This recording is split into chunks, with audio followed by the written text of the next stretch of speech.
Ahí la abrí, Tigre. Avísame si voy admitiendo a la gente.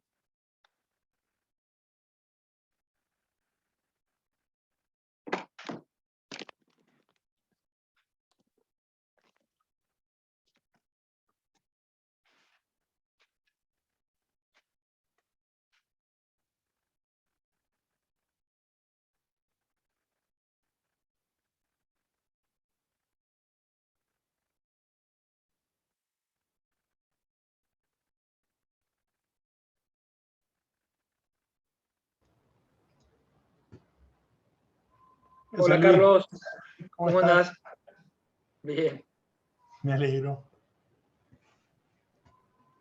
Estoy admitiendo. Todo el mundo muy ansioso. Estoy admitiendo ahí la gente. Está perfecto.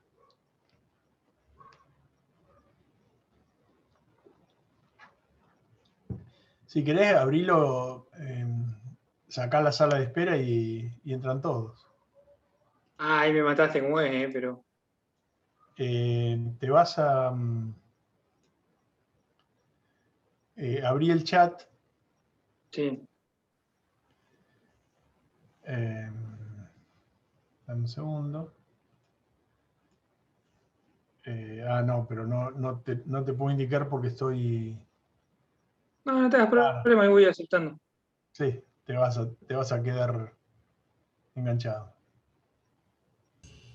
Hola a todos y todas. Qué bueno verlo. Hola, ¿cómo van? Hola Carlos querido, ¿cómo estás? ¿Todo bien? Tanto tiempo. Bueno, ya espero que pronto nos podamos volver a encontrar. En la presencialidad. Sí, ojalá. por supuesto. Sí. Okay. Micrófono, perdón. ¿Cómo están? Bienvenidos, bienvenidas. Paula. Gracias por esperar. Hola, Aguardamos unos instantes más que seguimos. Está Claudia Ardini tratando. Ya estoy, ya me pude conectar. Ahí está. Pudiste conectar. Hola, Clau. Hola a todas, todos. Ahí va, ahí estamos. Verlos. Hola. Hola. Ahí estamos. Hola, Dani. Menos mal que no sale. ¿Vos te podés fijar que Silvana está tratando de entrar y no puede, Paula? ¿Prueba de nuevo? Prueben de nuevo. Vos no sé qué talla tenés y si tenés algún pantalón que no uses para... Mendo. Hay gente que se está comprando un pantalón. Cortá tu micrófono, por favor. Porque hasta ahí venía bien, pero... A ver, Pani, ahí fueron dando entrada. A lo mejor está demorado eso. Sí. Bueno. Por eso aguardamos unos minutitos más. Dale, le digo que espere. Pero gracias, ya estamos. No, por favor.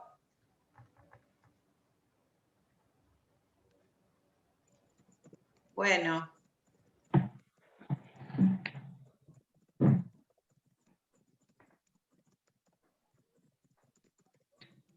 Bien.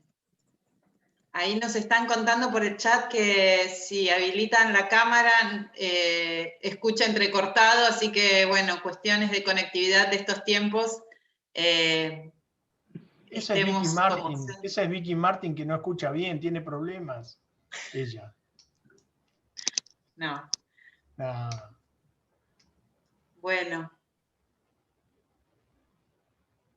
bienvenidos. Este es el tercer conversatorio del espacio que pensamos, diseñamos, generamos, que se llama Pensar la Comunicación, que surgió de un proyecto de conversación entre algunas colegas inquietos e inquietas que ante la cuarentena, ya por mayo, fue el 29 de abril que empezamos a conversar sobre la posibilidad de generar este espacio de encuentro y de reflexión crítica sobre lo que estaba, por un lado, lo que estaba ocurriendo, lo que nos estaba ocurriendo a cada uno, pero también como pensadores y trabajadores de la comunicación. Entonces surgió esta idea de generar este espacio que lo denominamos Pensar la Comunicación, e invitamos a quienes quieran sumarse a enviarnos su reflexión, su producción, con algunas preguntas claves, pero con el deseo y la voluntad de no solo hacer catarsis, sino de que sea propositivo y que sean posibilidades de intervención concreta desde nuestro campo específico, pero con la plena confianza y la certeza de que es muchísimo lo que podemos aportar desde la comunicación. Cuestiones estratégicas, pero también por la posibilidad de problematizar y por la posibilidad de encontrarnos y de generar soluciones, o al menos bocetar soluciones juntos. En esta instancia, este conversatorio es mediaciones, y es este concepto que ha puesto en nuestro campo el maestro Jesús Martín Barbero, que con su obra de los medios y las mediaciones, precisamente lo que hizo fue descentrar y ampliar la cuestión de la comunicación para mirar precisamente qué es lo que está pasando ahí en las articulaciones, qué es lo que hacen nuestros pueblos en los procesos comunicacionales. Es pensar la comunicación en las tramas, en los tejidos sociales, y a nosotros nos parece que ha sido un gran aporte a toda la reflexión y la producción de comunicación, no solo en América Latina, sino en el campo de la comunicación. Entonces, desde esta perspectiva de las mediaciones, hemos recibido 10 producciones muy interesantes y muy heterogéneas, ya nos vamos a escuchar, y en primer lugar vamos a dar la palabra a Sergio Gamboa, que es de la Universidad de Avellaneda, porque por una cuestión bien concreta, que es 18:30 Sergio tiene que estar dando clases. Entonces, si les parece, comenzamos escuchando a Sergio y continuamos luego interviniendo cada uno de los invitados, pero también todos los demás pueden participar. Y sí, con esta idea de que sean breves, porque a las 20 queremos terminar, o sea, que sean intervenciones concretas, concisas, y sepan también que este encuentro lo estamos grabando y que luego será puesto en común también en distintos formatos, que ya les vamos a ir contando. Bueno, Sergio, bienvenida. Hola, ¿qué tal? Buenas tardes a todos y todas.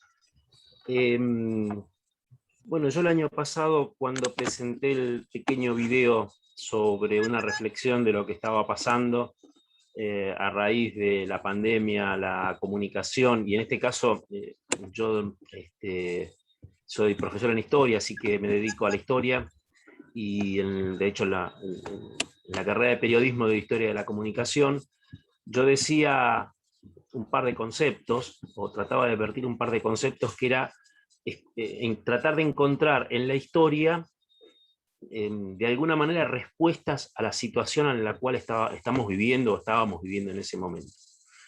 Y por el otro lado, la otra reflexión a la cual yo hacía referencia era que en el mundo hiperconectado, en el mundo en el cual aparentemente los mensajes llegan, se interpretan, rebotan, más de la mitad de la población mundial no accede.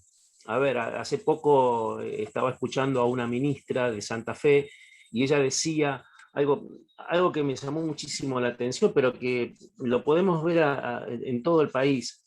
En Vera, en la ciudad de Vera, que está apenas 200 kilómetros al norte de Santa Fe, tienen 4 horas de internet, 4 horas de conexión. Es decir, en 4 horas tienen que, de alguna manera, digamos, articular toda la comunicación con el resto de el país, el mundo, e inclusive de los estudiantes, ¿no? Entonces uno pensaba qué grado de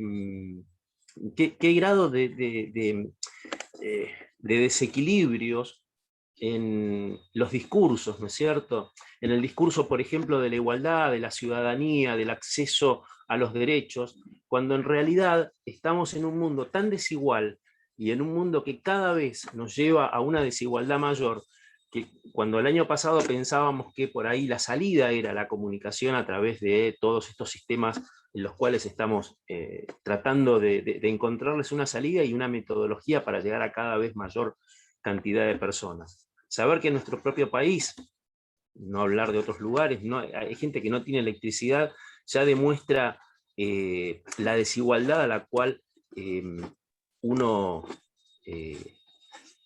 accede. Yo pensaba, ¿no? Hoy se cumple 90 años del inicio de la Segunda República Española. Y yo había notado una frase, un poco pensando en esto que estábamos hablando, que era del presidente precisamente de la República Española, que decía algo así como que fue en España donde los hombres aprendieron que es posible tener razón y aún así sufrir una derrota. Y me parece que ese es el desafío que tenemos en este momento. Tratar de tener razón pero tener la victoria.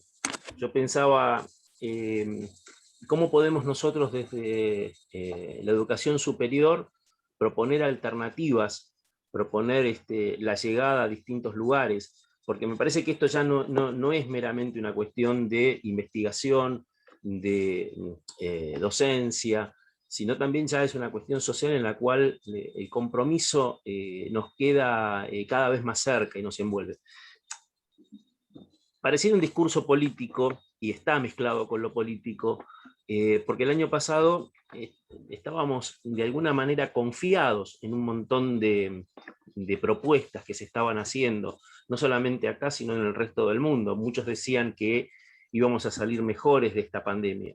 Y yo creo que el desafío nuestro es mostrar lo más cerca posible la realidad, ¿no? La realidad, mostrar la realidad desde bueno, yo pensaba cuando hablaba Paula de Martín Barbero, ¿no? Cuando él, por ejemplo, plantea que la realidad en los sectores populares no solamente se ve a través de la comunicación cotidiana, sino se ve, por ejemplo, en una película melodramática, por ejemplo. Me parece que ese es el desafío, llegar a todos los sectores posibles a través de una construcción real y mucho más democrática, que es lo que estamos viviendo. Gracias. Muy bien, gracias Sergio, gracias y disculpen gracias el tiempo, pero tengo buena que clase. dar clases. Muchas gracias, muy amable. Buena clase. Buenas bueno, tardes. Y pidió la palabra también Victoria, que tiene otros menesteres, rol de madre que cumplir, así que gracias Vicky por estar y te escuchamos. Hola, hola, ¿me escuchan bien? Perfecto. Cambié de dispositivo, no se me corta nadie y les veo las caras, te veo la sonrisa a Paula y es una alegría, ¿sí? Bueno, celebrar que nos podemos encontrar. No es parte de mi presentación, ahora voy a eso, pero esto que plantea Paula, ¿no? Esto de los roles, cómo los roles se nos superponen. Si la modernidad nos había definido roles, según Anthony Giddens, bueno, estos roles están todos superpuestos, mezclados, hibridados y mediatizados, ¿no? Entonces estamos siendo partícipes de este encuentro, pero a la vez preparando la clase y con los pibes dando vuelta y con todos varios mundos que se nos entrecruzan, ¿no? Por los dispositivos. Bueno, voy a lo que había presentado yo. Yo planteaba que trataba de responder una de las preguntas que era, bueno, ¿cuál es el lugar o cuál debería ser el lugar de los dispositivos tecnológicos cuando volvamos a encontrarnos en un cara a cara, en un cuerpo a cuerpo, en un olor a olor también, ¿no? Y yo ahí me planteaba, o sea, mi preocupación pasa por algo que es obvio, las pantallas son chatas, son bidimensionales, ¿no? No es el hombre unidimensional de Marcuse, pero es un hombre bidimensional achatado por las pantallas.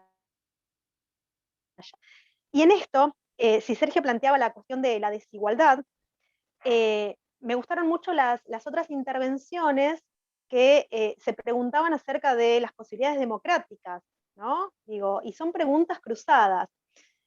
Si estas mediaciones están mayormente dirigidas o centralizadas por la mediatización de los dispositivos bidimensionales y chatos, ¿no?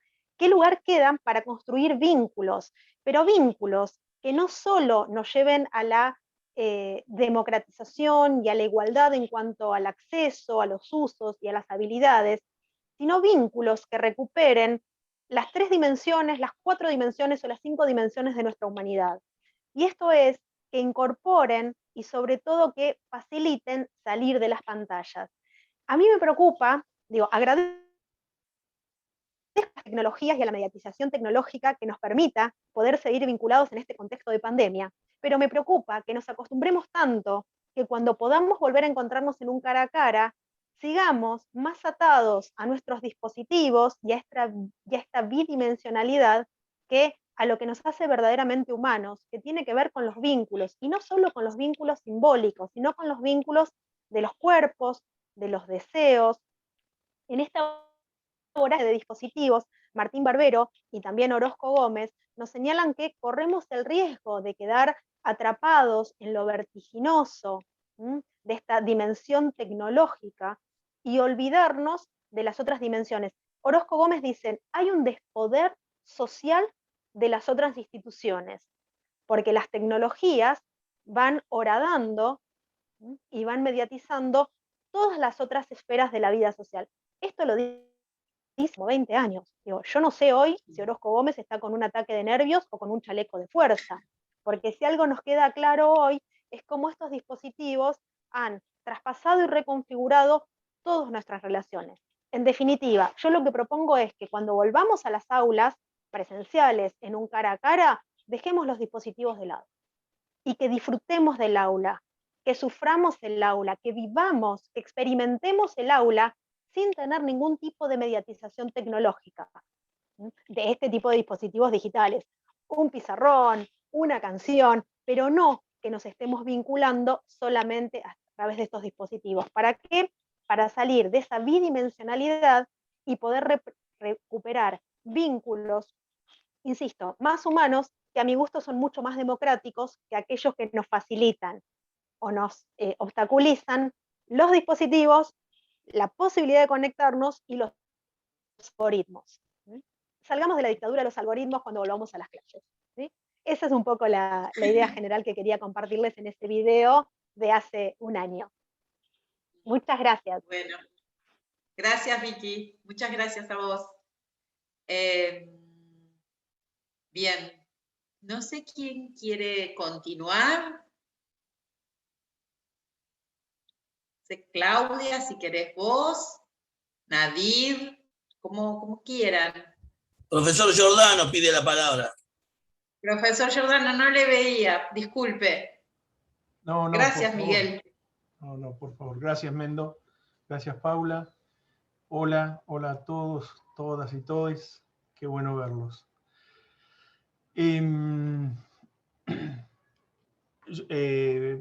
Lo que dije cuando pensamos en el inicio de esta idea de pensar la comunicación, ya quedó allá lejos, ¿no?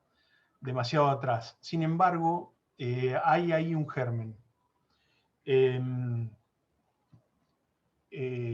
La desesperación que nos agarró, que nos tomó en aquel abril del año pasado, a Ale Sebrelli, a mí en principio, pero después cómo se fueron sumando los compañeros, era una desesperación por no perder los vínculos. Y creamos un vínculo a través de esto, creamos un vínculo en el medio de lo que Vicky acaba de denominar la dictadura de los algoritmos. Entonces, yo ahora vengo a polemizar con Vicky. Es decir, como siempre, digamos, lo hemos hecho desde Canaleta. Algún día les tenemos que contar qué es Canaleta, cuando ella era alumna y yo era un joven profesor. Pero digo,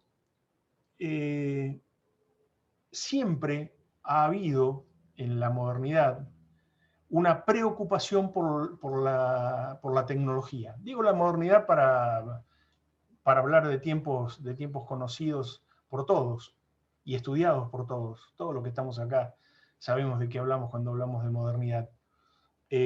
Más difícil es hablar del medioevo y saber algo. Yo, por ejemplo, no sé nada del medioevo. Y para atrás mucho menos. Y de cristianismo menos aún, y etcétera. Ahora, siempre ha habido una sospecha en la modernidad sobre la tecnología, sobre la reproductibilidad y ahora, con esta nueva palabra, de los algoritmos, que son tan difíciles de comprender como lo fueron los tipos móviles, como lo fue el propio pizarrón. En ese sentido, la polémica con Vicky es por la esperanza, es decir, no pierdo la esperanza de que si efectivamente no podemos volver al aula presencial, pongamos esa distopía, que no podemos volver, sin embargo vamos a poder seguir vinculados y vamos a poder seguir produciendo y vamos a poder seguir reflexionando y ejecutando democracia en tanto sistema no ideal, en tanto sistema en el cual podemos intervenir y nos podemos identificar adentro de ese sistema, aún mediados y aún a través de las mediaciones, para meternos en el tema. Entonces, en ese sentido, digo, sé que no es una polémica, Vicky, pero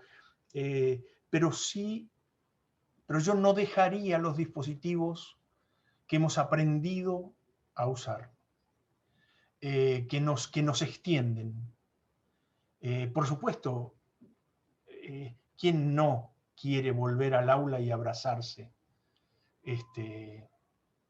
Por supuesto. Ahora, la extensión de las tecnologías y la extensión de los algoritmos, flaco favor le haríamos al futuro si nuestra apuesta fuera a volver a la naturaleza, simple y pura, a volver a ser buenos salvajes. En ese sentido me parece que tenemos que hacer una apuesta a futuro, dando una batalla por la navegación en los algoritmos,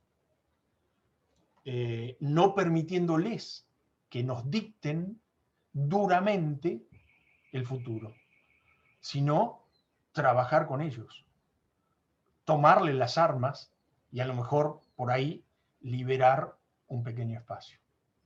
Gracias. Gracias, Carlos. Vicky, no sé si está, ya se estaba yendo. Estaba escribiendo, y si estoy en el teléfono porque se corta.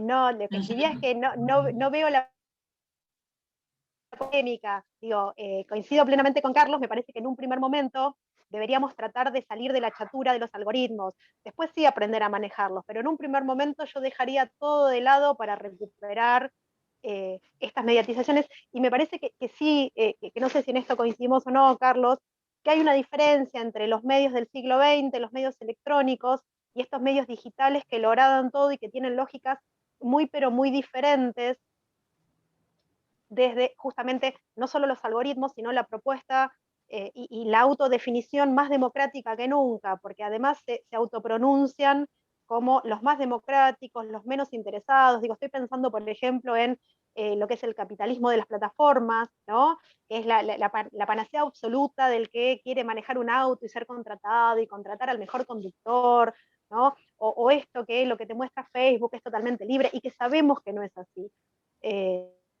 Mi propuesta era para el momento inicial de volver a las aulas. Después, por supuesto, hay que aprovecharlos, aprender a jugar el juego. Pero me parece que quizás necesitamos un momento de desintoxicación, ¿no? De tanto algoritmo y tanta chatura.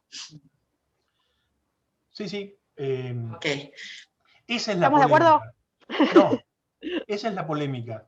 Es decir, así como los medios cambiaron, también nosotros cambiamos en el uso de los medios.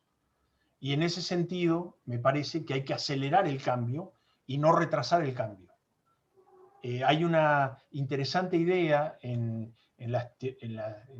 algunas teorías políticas más o menos modernas, no del modernismo, sino nuevas, que apuntan al aceleracionismo. En ese sentido, me parece que tenemos que trabajar y pensar, porque el retraso, el parar a pensar, sí es un problema si no estamos actuando frente al algoritmo pensando. Entonces, ese tiempo, digamos, irnos un rato al bolsón, y parar un poco el mundo, y bueno, cuando volvés ya no sos aquel hippie. Cuando volvés, la aceleración de los tiempos te llevó puesto. En ese sentido, digo, hay una polémica, Vicky, entendiendo que esto, digamos que esto por supuesto es un desafío que hay que ponerle muchísimas llamadas, y muchísimas llamadas al pie. Ahora, me parece que el problema que tenemos frente a estas mediaciones es cómo actuamos en el uso de los medios. Bien, a ver, ¿puedo formular la pregunta de otra manera, Carlos? ¿Podemos pensar en lenguaje de los algoritmos, sobre los algoritmos? ¿Los algoritmos nos permiten o pueden ser un metalenguaje?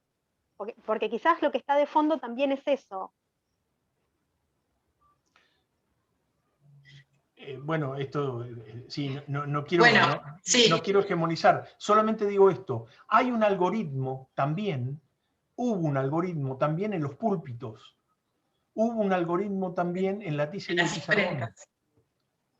Desde ese lugar, me parece que, digamos, tenemos que meternos en la relación con la tecnología, si no, inevitablemente, me parece, Vicky, inevitablemente nos vamos hacia un lugar de regresión y a un abandono de la batalla.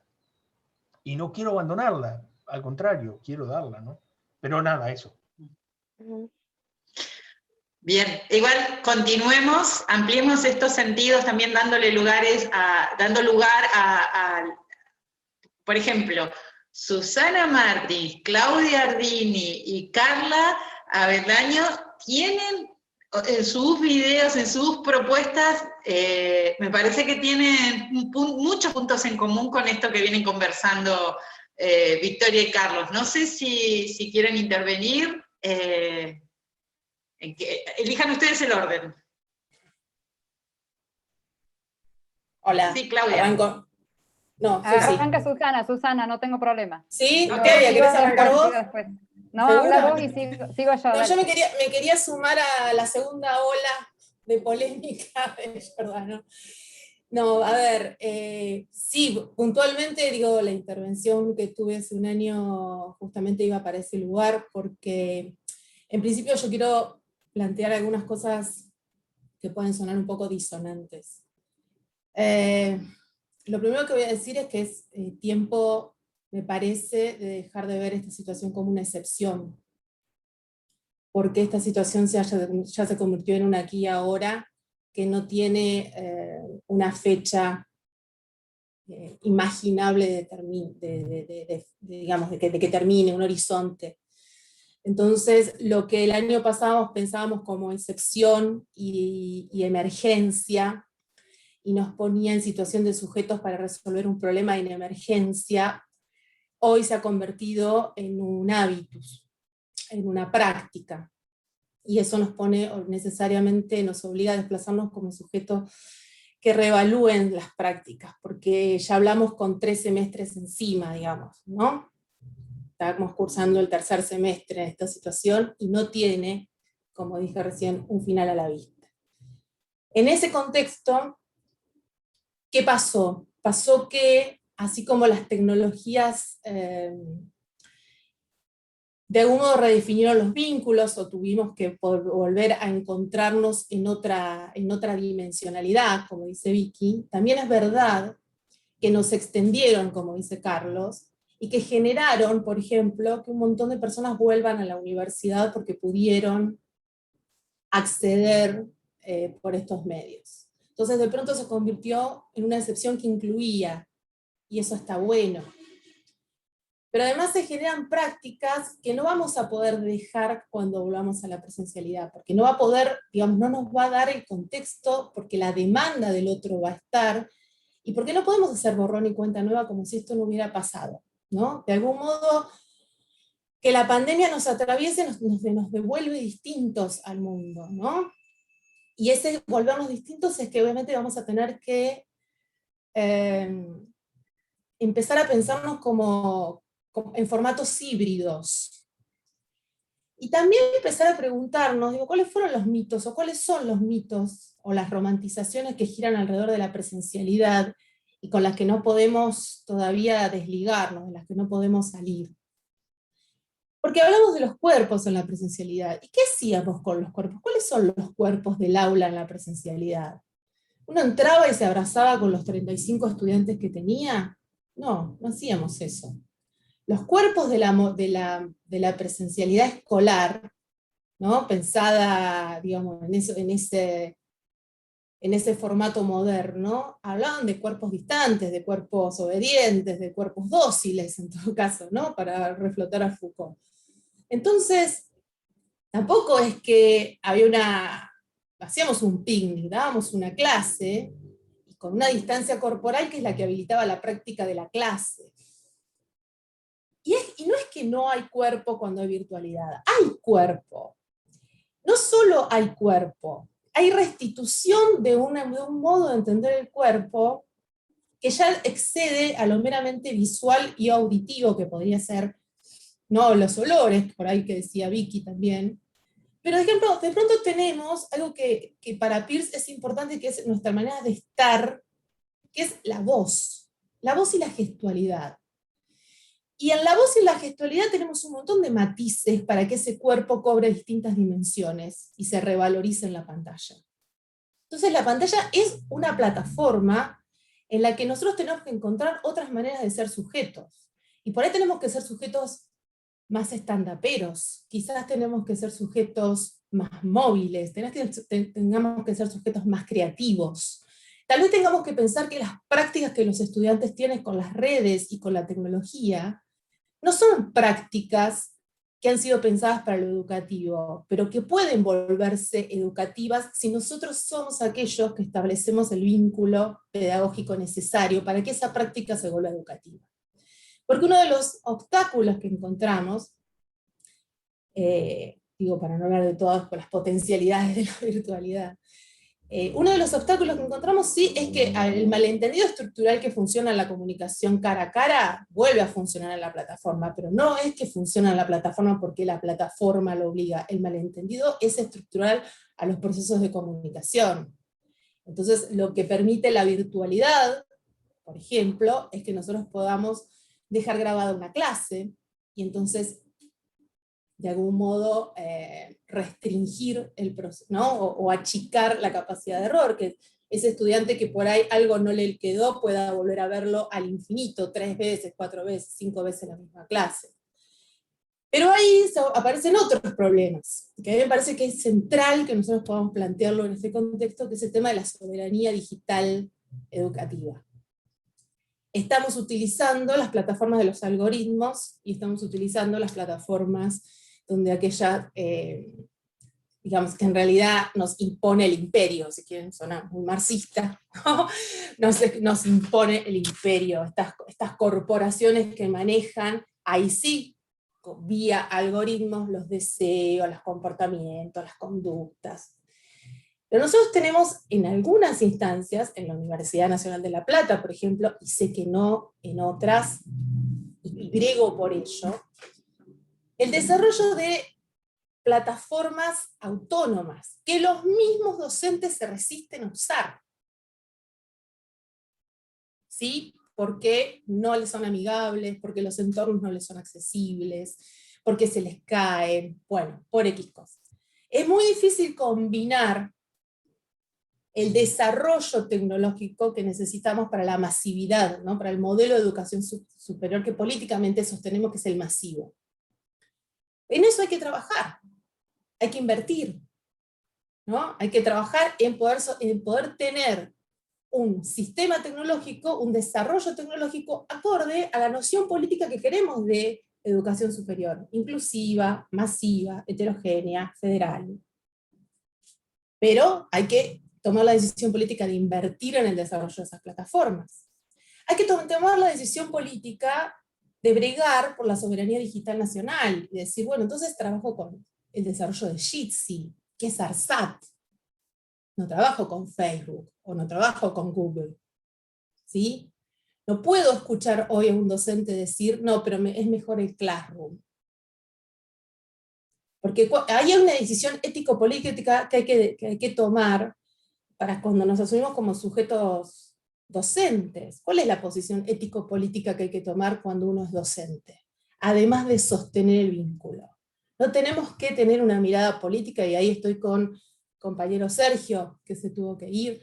Tenemos una dimensión política que recuperar. Yo quiero recuperar la dimensión política de las tecnologías, que es la de poner en discusión la soberanía digital, por ejemplo. Que es poner en discusión cuál es el rol del docente en estos contextos. Que es poner en discusión cuáles son las prácticas que tenemos que regar. Porque los estudiantes vienen con prácticas de la tecnología no le es ajena.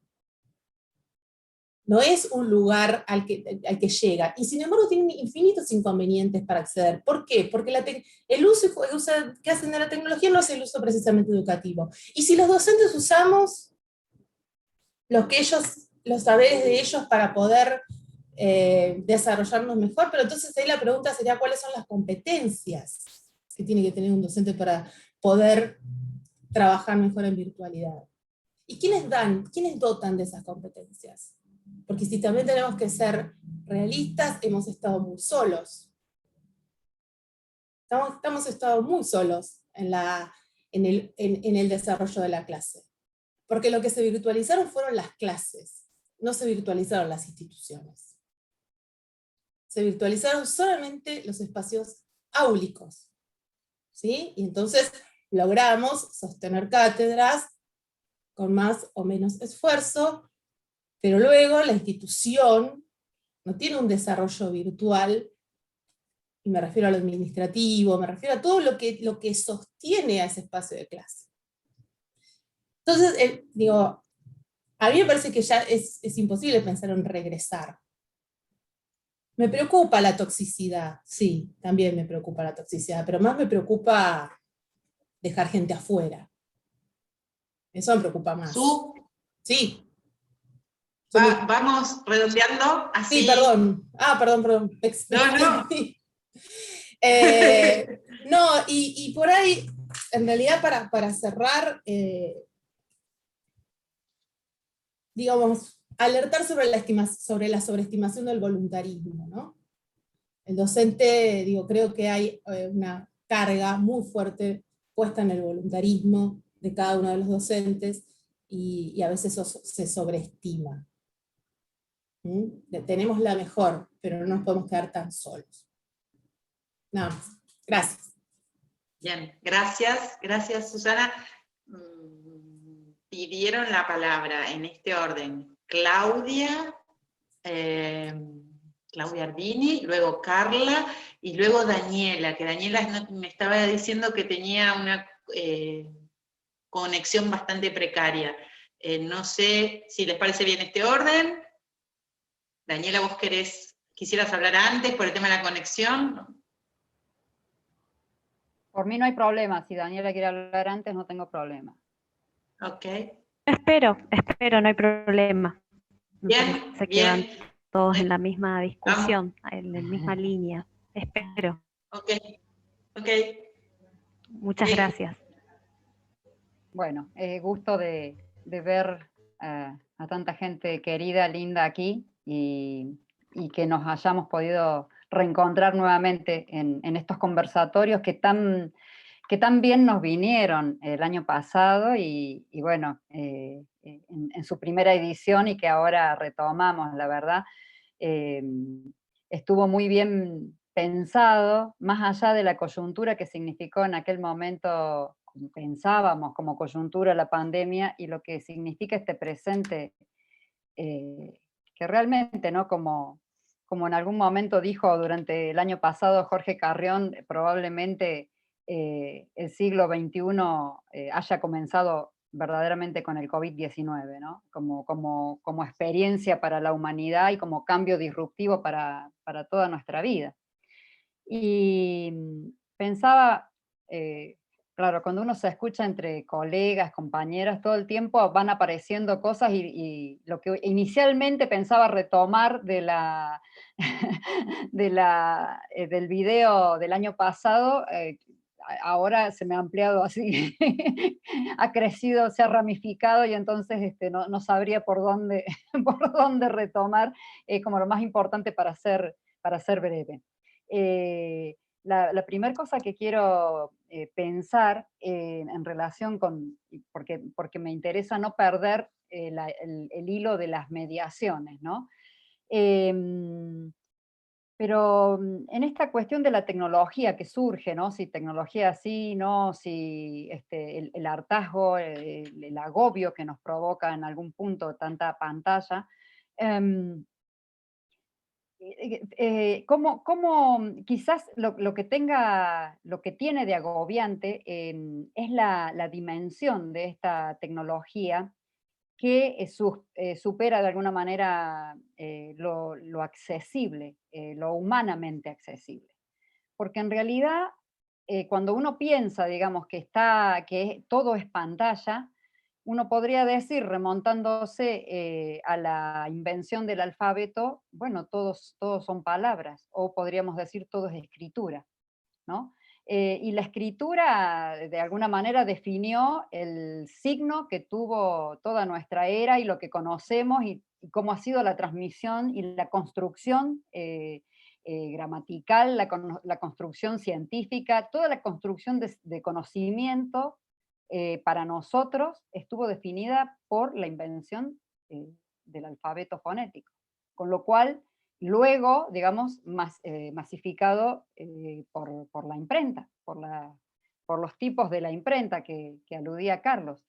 Y después toda la tecnología que podamos pensar, ¿no? Pero definitivamente la tecnología de la palabra es y la tecnología, bueno, que esto ya estamos retomando a Barbero, ¿no? Aparte de McLuhan, la linealidad de la escritura definió, y la forma libro definió la construcción de conocimiento, definió también la forma escuela, definió todo lo que bueno, ni hablar de la forma universidad, todo lo que es conocimiento para nosotros, con lo cual claramente las tecnologías siempre como producciones humanas nos han definido, digamos, luego en la praxis.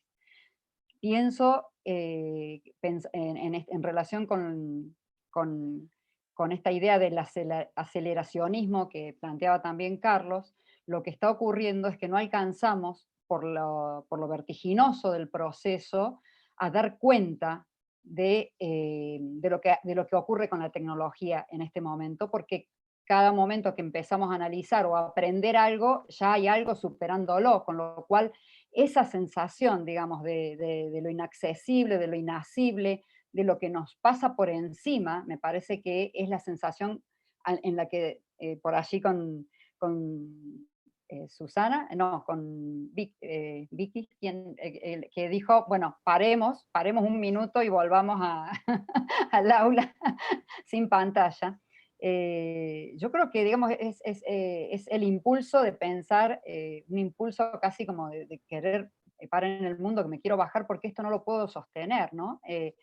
Y me parece que hay que volver a darle, como planteaba Sergio al comienzo, quizás la dimensión histórica. Estamos en una fase del capitalismo en que verdaderamente, digamos, la tecnología que nosotros, digamos, como humanidad, como seres humanos, hemos podido y hemos sabido crear, rápidamente el capitalismo se reconfigura y se transforma y toma las riendas del asunto, y entonces lo que más creció en esta pandemia, que no nos hizo mejores, que no hizo crecer en solidaridad a la humanidad, que no, nada de eso, sino que, como ocurre casi siempre con las personas y con los sistemas en los que participamos las personas, lo que hizo fue profundizar o exacerbar los rasgos que ya venían presentes. Nosotros venimos asistiendo y somos hijos de un capitalismo exacerbado, donde las desigualdades y los desequilibrios sociales son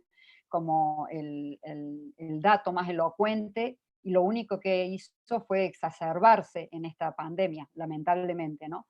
Entonces, digamos, sin caer en una lógica de apocalípticos e integrados, que me parece que es totalmente, digamos, inoperante para este momento, sí volvería a Jesús Martín Barbero para pensar, digo esto de las desigualdades para pensar cómo se ha transformado incluso el tema geopolítico, ¿no? Donde ya si la lucha o la guerra es el COVID, las vacunas serían las armas, ¿no? Y entonces tenemos países totalmente vacunados como Israel, y tenemos al lado Palestina, donde no se ha puesto una sola vacuna probablemente, o muy poco. Y este es el nivel de asimetrías que estamos teniendo en este momento. Con lo cual, digamos, si nosotros pensamos, ¿qué hacemos? ¿Tecnología sí, tecnología no? No es una disyuntiva posible, es qué hacemos en este juego, cómo jugamos en este juego que ha cambiado tanto, ¿no? Como dice Barico, en realidad no nos han cambiado las reglas del juego, cambió el juego. Bueno, ¿cómo jugamos nosotros en este escenario, en este lugar que tenemos como docentes de universidades, que como bien dice Susana, no se virtualizaron, nos virtualizamos docentes y estudiantes, las instituciones por allí siguen paradas en un lugar de la burocracia y del signo con que fueron creadas, en el momento histórico en que fueron creadas las universidades, y con toda la defensa que nosotros hacemos de las universidades públicas, porque obviamente, y de la educación pública en todos los niveles, pero tenemos que poder ver cómo salvamos, en todo caso, la universidad como institución para este tiempo, ¿no? ¿Qué hacemos desde nuestro lugar de docentes? Claudia, tenés 3 minutos, te interrumpo, perdón, dale, ¿cómo estás? Me voy a Barbero directamente. Gracias. Pienso que en esta disyuntiva, digamos, ¿no?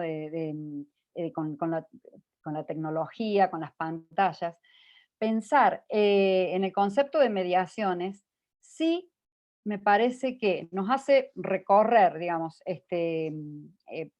todo el tránsito que hubo posterior con Scolari y con las hipermediaciones, con el mismo Scolari y otros y otras con las transmediaciones, y me parece que de la mano de las experiencias transmedia, pensaría este momento de la comunicación como un momento de pensar las experiencias transmedias en todos los ámbitos, educativos, organizacionales, lo pensaría como una posibilidad de volver a las inmediaciones. O sea, volver a los territorios que no son solamente territorios geográficos, sino los territorios que se han creado, no ahora con la virtualidad. Quizás ahora con la virtualidad, digamos, generamos otros territorios. Este es un territorio, ¿no? Que se creó en estas circunstancias, pero que venía de un territorio anterior donde veníamos discutiendo de comunicación.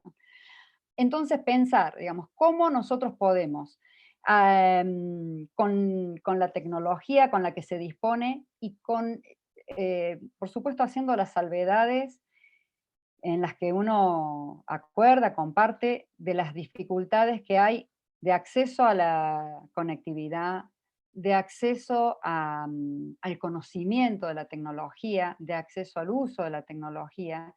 Y me parece que pensar en este momento todo lo que es tecnología, no solamente como tecnología digital, como tecnología virtual, sino como todas las plataformas posibles en los espacios en que sea posible, digamos, sean virtuales o analógicos, pensar la posibilidad de la construcción de comunidad, o sea, poder pensar cuáles son en las inmediaciones en las que nosotros transitamos con nuestros estudiantes, en las organizaciones en donde estamos, con nuestros colegas, investigando, bueno, ¿cuáles son esos espacios? ¿Cuáles son las necesidades que van apareciendo en esos espacios? ¿Cuáles son las percepciones que están apareciendo en esos espacios?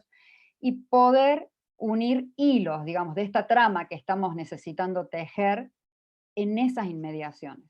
Porque me parece que entrar en la carrera aceleracionista para nosotros es imposible porque nosotros estamos, digamos, en un lugar totalmente periférico, digamos, en cuanto a las posibilidades, esto de las posibilidades emancipatorias que se planteaban al comienzo, ¿no? Sin embargo, me parece que hay emancipaciones posibles si uno logra mirarse en la diversidad, en la construcción. Nosotros tenemos, digamos, un background de posibilidades desde nuestras propias miradas latinoamericanas, iberoamericanas, que nos permiten poder mirar, ¿no? Poder mirar estas mediaciones, estas hipermediaciones y estas transmediaciones que equívocamente se miran a veces como un desborde tecnológico y no, o como solamente una posibilidad tecnológica, y no como una gran posibilidad de este momento de la comunicación que nos permitiría expandir conversaciones en las formas posibles, con los actores que necesitamos comunicarnos, con los que necesitamos construir comunidad, por ejemplo, comunidades educativas, ¿sí? Claudia, estamos en tiempo, Sí, en nuestras inmediaciones. Bueno, un poco por ahí, digamos, va la cuestión. Gracias. Gracias, muchísimas gracias. Muchísimas gracias. Hola a todos, a todas. Me sumo tarde. Yo soy Alexis Burgos. Le agradezco a Paula que tomó la posta. Estaba con una situación familiar, por suerte, ya resuelta. Gracias a todos.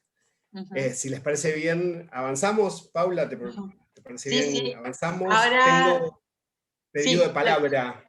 Silvana Comba, Pablo Lasati y también Susana pedían la palabra, pero si les parece bien a todos, a todas, priorizamos las exposiciones y luego damos las palabras. ¿Estamos de acuerdo? Sí, ok. Fantástico. Avanzamos entonces con Carla Bendaño. Carla, tenés tus 10 minutos. Perdón el rol de marcar tiempo, pero queremos tratar de ser cuidadosos y no extendernos de las 8. Así que avanti nomás, Carla. Qué gusto verlos, aunque los estoy viendo desde el celular, porque no sé por qué no se abrió en la compu, algo pasó. Bueno, después de escuchar las compañeras, Claudia, un gusto verte, aunque sea por acá, y de reencontrarnos y de permitir que por estas hipertrans, multiplurimediaciones nos podamos encontrar desde distancias físicas, geográficas tan largas. Porque, bueno, nuestro país es muy grande y nos complica mucho viajar, y esto nos permite juntarnos en este espacio que supera lo geográfico, ¿no? Y desde ahí un poquito la mirada, ¿no? Como me pasó con las compañeras que pude escuchar antes, entre el videíto pasó mucho tiempo, y por lo tanto uno se ha rearmado de nuevo desde múltiples miradas, desde la experiencia de un primer y un segundo cuatrimestre, en la práctica de la docencia, en la práctica de la comunicación. Entonces, creo que por ahí la mirada tal vez, por ahí un poco hasta inocente, ¿sí? No sé si es el término inocente, que tuvimos para ese primer video, que en verdad estuvo buenísimo, porque estábamos en un primer momento tal vez todavía un poquito de shock. Y ahora, como bien dijeron las compañeras, ya esto vino para quedarse. Entonces, no es una situación de anormalidad, sino es lo que es, y es lo que estamos viviendo, y se está proyectando y llegó para quedarse, como dicen muchos. ¿Desde dónde me voy a permitir así hacer una mirada muy rápida? Con Claudia, porque la veo a Claudia en los cuadritos que tengo acá, hemos compartido la docencia de la carrera en la Universidad de Villa María. Y acá se nos dio unas cuestiones. ¿Cuál es el punto? Particularmente nuestra carrera de comunicación, que tiene 2 sedes y que es una escala reducida, por lo tanto manejable, en nuestra universidad es una universidad pequeña, de una escala chica, por decirlo así, nos permitió, y me permito hablar de un espacio curricular específico, que son las prácticas preprofesionales que surgen en tercer año. Hubo un momento en que las prácticas tuvimos los primeros encuentros a través de Meet, y las prácticas se pensaron en su momento presenciales en los medios y las instituciones donde los chicos y las chicas realizaban sus experiencias. Justo en el mes de agosto, particularmente en Villa María y en la ciudad de San Francisco, donde se dicta la carrera, los casos tienen un pico de ascenso. Entonces, desde los medios y desde las organizaciones nos solicitan ver qué hacíamos con esa situación. Entonces, casi de una manera que íbamos dando respuestas consensuadas con el equipo docente, pero tratando de dar respuestas y sin salirnos de la excepcionalidad pedagógica y de un montón de procedimientos, y respetando en primer lugar el derecho de los y las estudiantes de poder recibirse, porque con esa materia se reciben de técnicos y de técnicas, surgió esto, ¿no? Cómo dar respuesta aunando las lógicas de producción de los medios con esta práctica preprofesional, con el espacio curricular y todos los requerimientos académicos propios del espacio curricular. Bien, ahí vamos.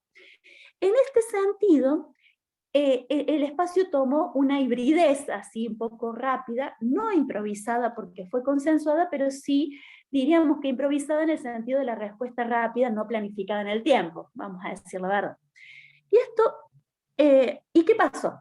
Bueno, en total se dieron 12 capacitaciones, he visto estudiantes ahí que hicieron las prácticas el año pasado, 12 capacitaciones que fueron obviamente virtualizados, y que nos permitió realizar las prácticas por teletrabajo en medios y organizaciones y mezclar estudiantes de la sede Villa María y de la sede San Francisco, invirtiendo las localidades. Entonces, estudiantes de San Francisco hicieron sus prácticas profesionales en medios y en organizaciones de Villa María y viceversa.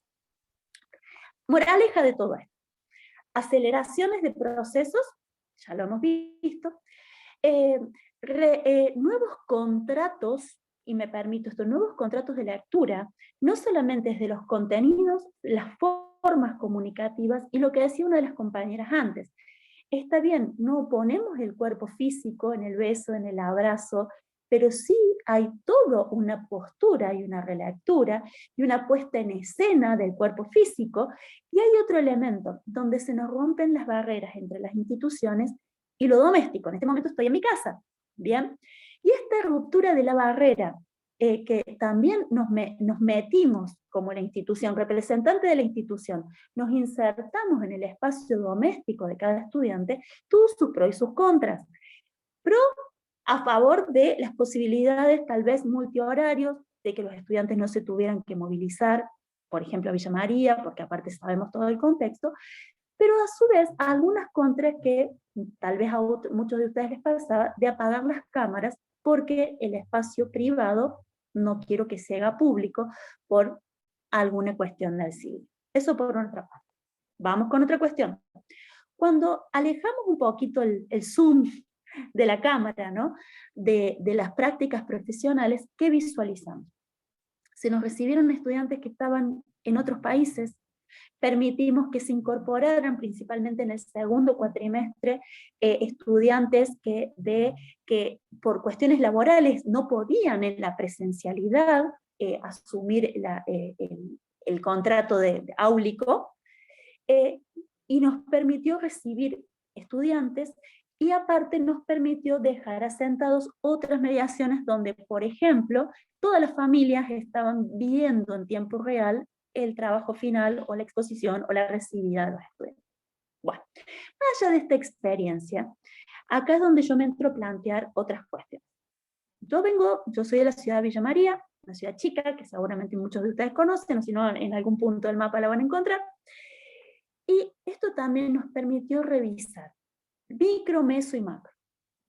Prácticas desde lo micro, la hiperpantallización, fea palabra, eso es muy cordobés, la hiperpantallización de los procesos, donde no pasa solamente por las mediaciones en lo laboral, en lo profesional o en lo, por ejemplo, en lo pedagógico, sino aparte en el tramiterio permanente, desde sacar un turno para el médico, de pagar un impuesto, que cada vez iba más y más, y que con el aislamiento y el acceso a las pantallas, y también esta especie de amor, un poco amor-odio, pero sí nueva naturalización a los botones, a los links, a los códigos, a los usuarios, a las claves.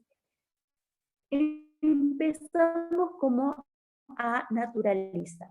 Por otra parte, la lectura intergeneracional fue más fácil y a otras generaciones fue más difícil acceder o vincularse con estas mediaciones. Pero a su vez,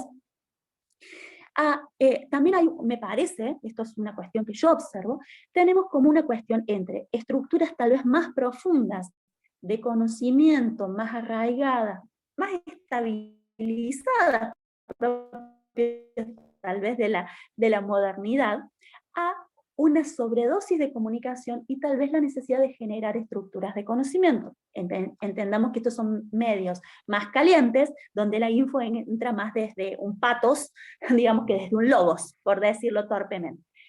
3 minutos, Carla. Por otra parte, esto también, vamos nomás, desde lo micro, desde lo meso.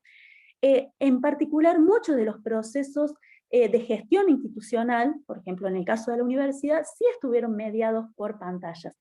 ¿Y qué pasó? Cuando se volvió un poco la presencialidad, nos quedaron ahora sí híbridos. Y la verdad que nos costó bastante poder acomodar los que estaban en su casa por teletrabajo, los que venían en horario reducido a trabajar. ¿Por qué? Porque el acomodar, el acuerdo, nos llevaba mucho tiempo al proceso que le teníamos que dar respuesta.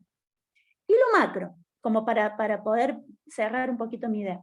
En lo macro vamos a entender macro Villa María, super macro, y la región, y los medios. Creo que también esto nos está posibilitando, y un poco con lo que planteaban las compañeras, un poco desde la soberanía, poder pensar en otras agendas. Porque si la lógica de lo masivo era poner una agenda donde había un emisor llegando a una masa amorfa, esto creo que nos está permitiendo. No quiero decir que la lógica algorítmica no nos esté dominando, que fue lo que yo dije en el video. Pero sí creo que podemos generar nuevos mecanismos algorítmicos para poder generar a partir de esto otras aceleraciones y otras agendas desde esa lógica. Esto me lo permito pensar, ¿por qué? Porque creo que están surgiendo otros textos, otros contextos, otros territorios, otros actores, otras sensibilidades, otras racionalidades, que ahora bien me permito a otra cuestión que se dijo hace un rato. Creo que lo estamos viendo en caliente.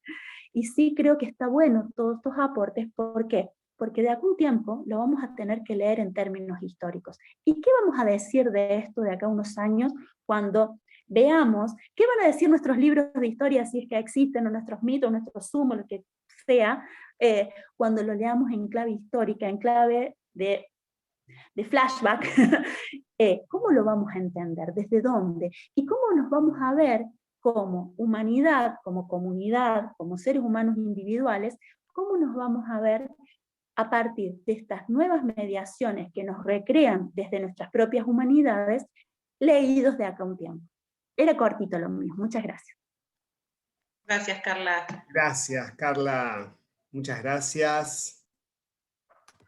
Paula, ¿querías hacer alguna intervención? No, que ahora Daniela, que nos había pedido la palabra, 10 minutos y no más, así participan los que faltan y luego podemos conversar entre todos. Gracias. Hola, buenas tardes a todos, a todas, a todos. Yo voy a hablar sobre religiosidad, qué pasa con la religiosidad en medio de la pandemia, con las religiones que además tienen una fuerte presencia en el espacio público, y la invitación, cuando me llegó el mail, me dijeron que podía tener algunos invitados. Aquí está Cleopatra Barrios, y voy a compartir mi tiempo con ella, por eso lo voy a hacer muy breve, para hablar sobre la religiosidad en contexto de pandemia. Quiero centrarme en un caso en particular, en el caso de la ciudad de Salta, en el caso del Señor y la Virgen del Milagro, que es un culto que surge en la colonia, en la etapa colonial salteña, cuando un fuerte sismo sacude la ciudad y destruye la ciudad de Esteco. Hay muchas leyendas, etc. Nosotros estamos en una ciudad geográficamente sísmica. El IMPRES nos ha dado de la categoría de una zona con riesgo moderado, ¿no?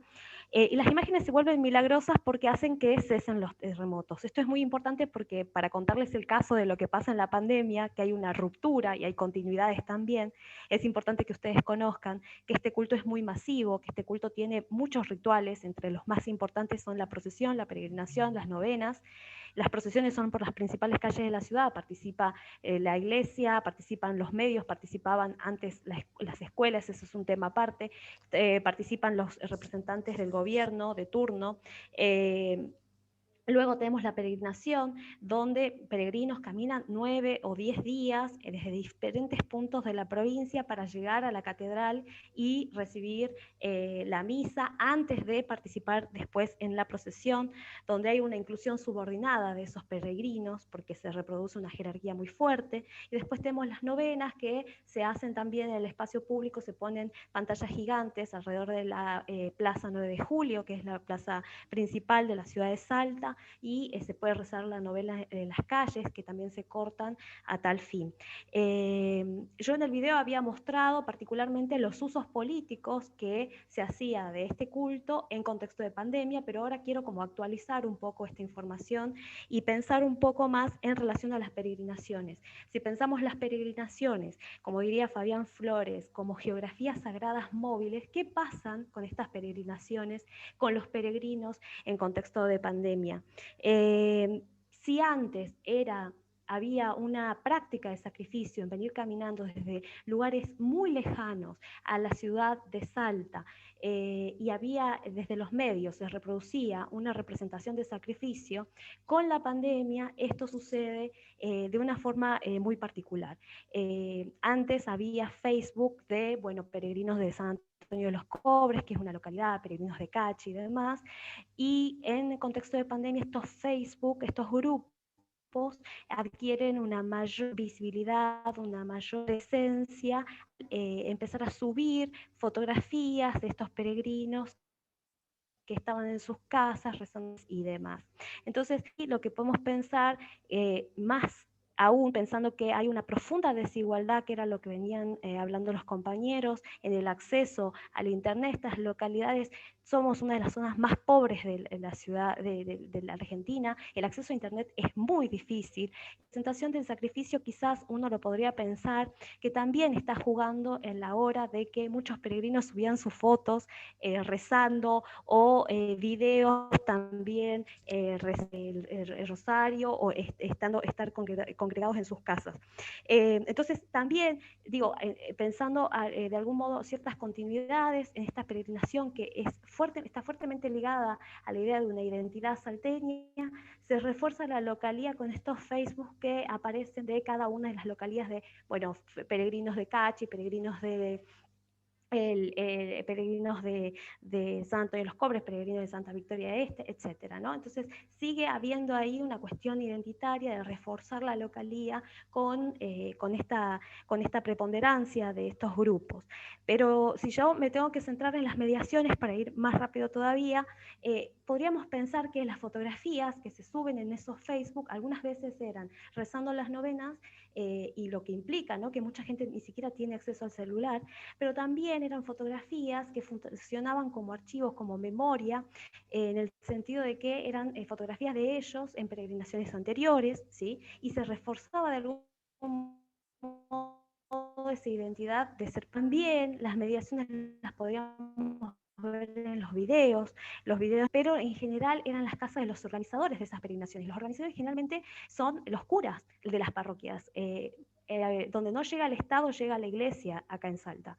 Puede no haber ni siquiera un departamento policial, la representación de la municipalidad puede ser hasta una casa, pero siempre va a haber una capilla en todas las localidades de Salta, ¿no? Eso es también para pensar la fuerte presencia de la Iglesia Católica en la provincia de Salta. Y los videos se grababan ahí, ¿no? Videos de rezando, somos peregrinos, no estamos en la peregrinación, pero somos peregrinos. Entonces, si antes este culto era un culto que estaba fuertemente en el espacio público y con todas estas restricciones no pudo estar, más que se realizó en septiembre cuando estuvo el mayor pico de contagios en Salta, ahora el culto pasa al espacio doméstico. Un espacio doméstico que antes estaba más relegado a cultos más populares, como el culto de la Virgen de Urucupiña. El espacio público estaba se ocupaba, se transitaba y se habitaba por cultos que estaban muy reconocidos por la Iglesia, pero los más populares siempre fueron, o al menos estuvieron más relegados al espacio doméstico. Entonces ahí hay una ruptura y se vuelve al espacio doméstico, se visibiliza a través de estos grupos de Facebook, pensando Facebook también como redes sociocomunitarias, ¿no? Que me parece súper interesante ese concepto como para trabajarlo. Y también esto del ecosistema de medios, como para cerrar, pienso, capaz que entiendo que cada provincia tiene su propia lógica, pero esto antes no se observaba acá en Salta. Antes el periodista iba y hacía la cobertura de los peregrinos que llegaban a la ciudad de Salta después de 9 días, 10 días caminando, y se subía esa información directamente a las páginas digitales de los medios de comunicación, o a los Facebook digitales, al Facebook y al diario que tiene su página en Facebook, etc. Lo que pasó ahora es que los peregrinos generaron su propia información, entonces los medios tomaban esos grupos de los Facebook de esos peregrinos para tomar la información y para decir cómo se vivía el milagro en este tiempo. Entonces, ahí se usó una categoría súper interesante que son los peregrinos virtuales. Entonces, pensar cómo esos peregrinos de venir caminando días y noches pasan a ser peregrinos virtuales y cuáles son esas mediaciones que están interviniendo ahí para hacer esa construcción, ¿no? Pero también, Daniela, perdón que te interrumpa. Sí. Perdón que te interrumpa. Quedan 3 minutos, pero como pensabas en sumar a Cleopatra, solo te invito a considerar eso. Por favor, solamente decir que en estas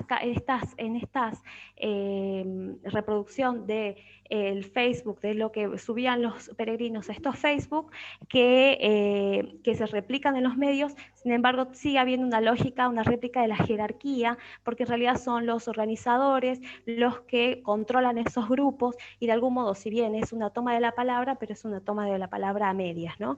Solo decir eso, pensar acá, y por último para cerrar, muchos memes que circularon en Salta, que el culto antisísmico no era un culto antivírico, y para pensar las narrativas transmediáticas y cómo allí están jugando también las religiosidades en contexto de pandemia, que seguramente eso Fernando Irigaray puede hablar muchísimo más. Y le cedo la palabra a Cleo, que ella va a hablar de corrientes en relación al contexto de pandemia.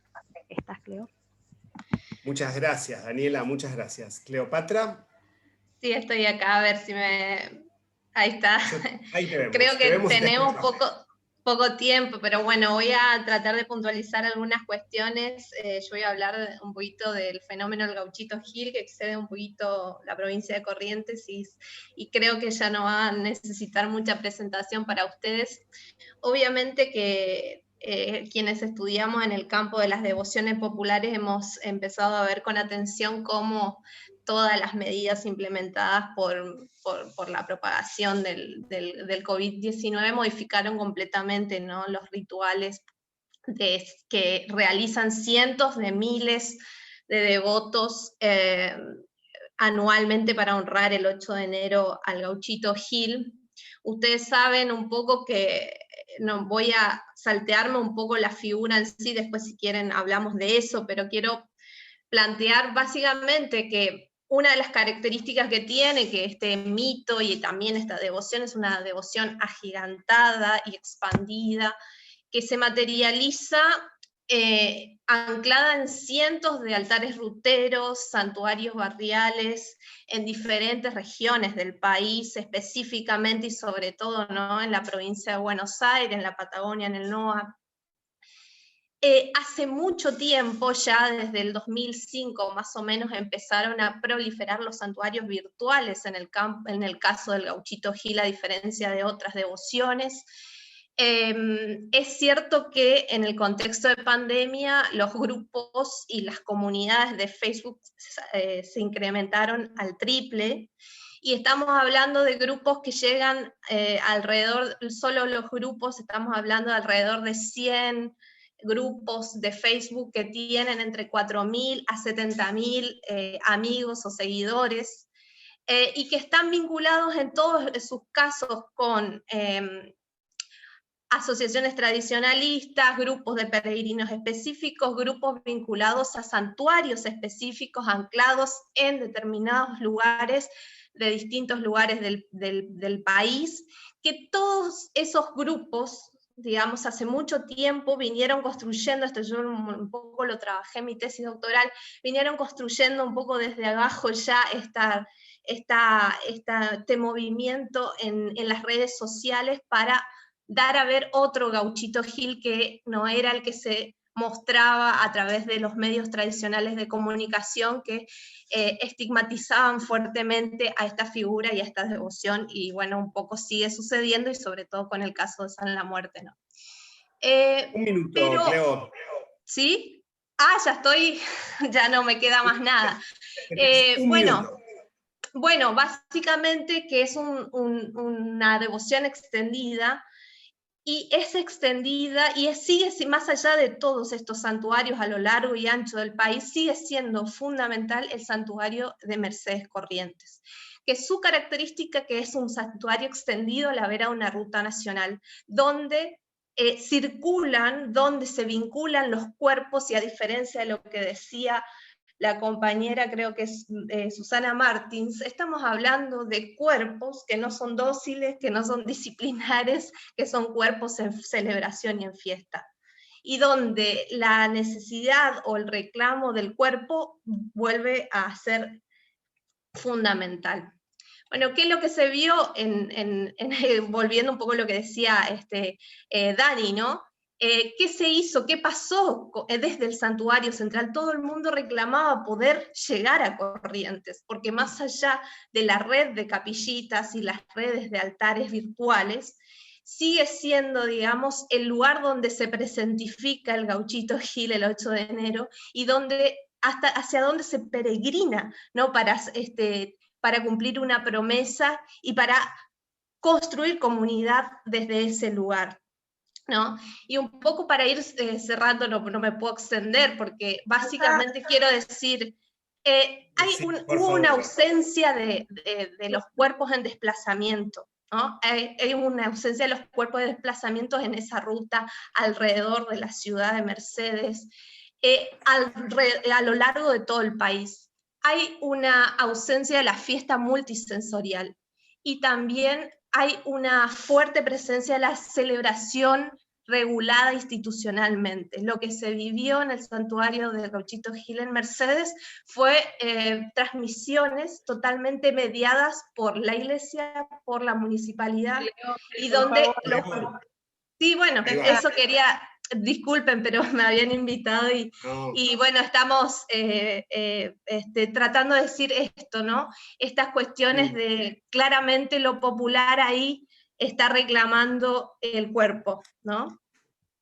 Gracias. Sí, disculpen, Muchas yo invité gracias. a Cleo. Sí, yo la invité No, a está Cleo, muy bien, gracias. Porque me habían dicho en el mail que podíamos invitar, y bueno, Cleo es una Todas y referente. todos bienvenidos desde ya. Mi disculpa. Además está buenísimo.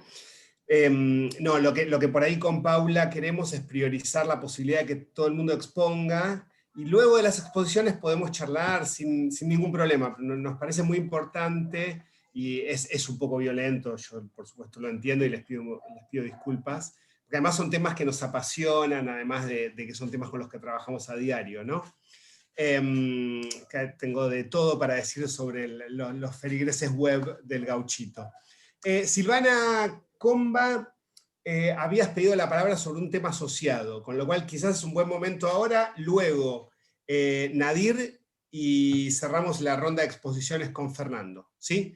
Así que Silvana, te pedimos brevedad y te damos la palabra. Gracias. Bueno, muchas gracias. Sí, voy a ser muy breve, porque bueno, comparto en gran parte lo que expresaron mis compañeros y compañeras, y agradezco desde ya la invitación a participar de este conversatorio. Creo que en parte la preocupación, ¿no?, que sentimos todas y todos por esta cuestión de los cuerpos, la cuestión de lo presencial, tiene que ver con que estamos ensayando nuevas socialidades, ¿no?, en palabras de Maffesoli, nuevos modos de estar juntos, con todo lo que implica estas nuevas convenciones, con todos los matices y con toda la responsabilidad que implica en un contexto tan difícil como el que atravesamos. Porque en definitiva la pandemia desafió los modos en que nos organizamos como sociedad. Y esto no es la primera vez que sucede, pero sí es la primera pandemia que transitamos, por ejemplo, en la sociedad de plataformas, en una ecología de medios, donde la comunicación y la buena gestión de grandes volúmenes de información son muchas veces decisivas para coordinar acciones colectivas, para explicar claramente cómo tenemos que manejarnos con los cuidados preventivos, para sensibilizarnos, para ser solidarias y solidarios con los grupos más vulnerables en nuestra comunidad. Y ahora también se pone en evidencia, ¿no?, más allá del sistema sanitario, la prioridad de lo público en la organización de la economía y de la sociedad y la necesaria presencia del Estado. La comunicación, por supuesto, no es la excepción. Para poder ejercer este derecho a la comunicación, creemos que es cada vez más importante y ejercer a su vez otros derechos, del cual la comunicación es la puerta de acceso, como los derechos a la educación, a la cultura, al trabajo, entre otros, ¿no?, se ejercen cada vez más mediados tecnológicamente en el contexto de pandemia. Para eso utilizamos servicios comunicacionales que, como todos ya sabemos, son prestados en condiciones monopólicas en algunos casos, oligopólicas, con profundas asimetrías, y con una enorme inequidad en cuanto a la calidad, al costo, al alcance. Y en este contexto entonces de pandemia, de comunicación a escala global, pero también a escala regional, local, cobró un protagonismo enorme, por supuesto con muchas tensiones y dilemas por resolver. Todos acá sabemos que a mayor escala del capitalismo, mayor es la influencia de la comunicación mediada, ¿no? Somos conscientes de los problemas que acarrea la infodemia, las fake news, los discursos de odio en las redes, y creo que ahí las comunicadoras y comunicadores y quienes también trabajamos en el ámbito educativo, tenemos mucho trabajo para hacer, porque hay otras alternativas posibles y necesarias que desde una perspectiva más crítica podemos desarrollar como estrategia a la hora de pensar las nuevas ciudadanías, la comunicación, la cultura, los nuevos modos de hacer política. Más aún en este contexto, ¿no?, de emergencia sanitaria, donde la calidad de la información que consumimos, que producimos, que compartimos, que hacemos circular en los medios sociales, se convierte en un factor clave para poder transitar la pandemia. En este escenario creo que hay dos tipos de comunicación que cobran mucha importancia: la comunicación pública y la comunicación comunitaria, popular, que está cercana a la comunidad, a sus necesidades. De esto tenemos ejemplos muy cercanos en el trabajo cotidiano que, por ejemplo, hacemos en la carrera de comunicación junto a algunos medios comunitarios, bibliotecas populares, radios populares, que se han constituido en un lugar de encuentro muy cuidado y presencial de los cuerpos, porque ahí había cuestiones que no se podían resolver en forma mediatizada, pero que a la vez también sirvieron para dar discusiones a actores claves en el momento de la pandemia. Y por otro lado, la comunicación pública, ¿no? Con la tarea también que asumieron los medios en la pandemia de educación, ¿no? Seguimos educando, tanto, por ejemplo, nuestra Radio Universidad, que fue un espacio donde pudieron desarrollar este programa, y donde se ve la importancia y la incidencia y también la presencia del Estado. Entonces, eso por un lado. Y por otro lado, algo que se habló también en relación a las y los jóvenes, y cómo acercarnos a sus narrativas, a sus lenguajes. Creo que eso es algo muy interesante. Estamos estudiando con equipos de investigación en nuestras carreras de comunicación, o sea, cómo acercarnos también a ciertas narrativas y lenguajes para promover el consumo de información por parte de jóvenes y la producción de información de modo responsable, pero que a la vez tenga que ver con sus propias necesidades, con sus intereses, con sus lógicas, y en ese sentido creo que tenemos mucho que aprender y mucho por hacer ensayando estas nuevas narrativas y estos nuevos lenguajes. Los jóvenes no sienten la obligación solamente de estar informados, sino que disfrutan estarlo y buscan también algo que los convoque y les hable en su propio lenguaje. Y creo que ahí tenemos mucho por investigar, por producir y por ensayar. Nada más, muchas gracias. Gracias, Silvana. No, por favor, muchísimas gracias a vos. Vamos a continuar, si quieren, con Nadir, ¿sí? Nadir Seco, te damos la palabra. ¿Cómo estás, Nadir? 10 minutos. Ahora sí, perdón, tenía bloqueado el audio. Bueno, primero gracias. En un clásico de la... Sí. Yo tuve el furcio de la reunión, así que me pueden hacer bullying también. Así. Bueno, primero gracias, digamos, por la invitación. Cuando intercambiamos esto a mediados del año pasado, bueno, estábamos capaz que en otro contexto, ¿no? Sin embargo, es como que esa escena del Durante no termina de cambiar nunca. Pareciera que no hay acciones que puedan modificar lo que vaya sucediendo, y creo que, o sí, se va modificando, pero quizás a veces para peor, ¿no? O sea, lo que yo trabajaba en mi presentación el año pasado, y que bueno, está en el video subido, tiene que ver más con pensar en revincularnos, que era lo primero que estábamos conversando al comienzo de esta charla, porque me parecía que hay un grave proceso de crecimiento de desigualdades, digamos, ¿no? Desigualdades vinculadas a lo económico, que nosotros la vemos traducida en nuestras clases en relación a las condiciones de origen con que vienen nuestros estudiantes a cursar, o aquellos que ya no están cursando, aquellas que ya no están cursando. Para otros son oportunidades también por poder retomar los estudios de alguna manera en una modalidad en gran parte virtual. Y desigualdades también que tienen que ver con la vida de todos los días, que creo que ahí apuntaba en lo que decía, o en lo que marcaba el año pasado, ¿no? Y bueno, retomar ese texto y repensarlo ahora, y escucharlos a todas las personas que estaban dentro de la categoría de mediaciones de este encuentro.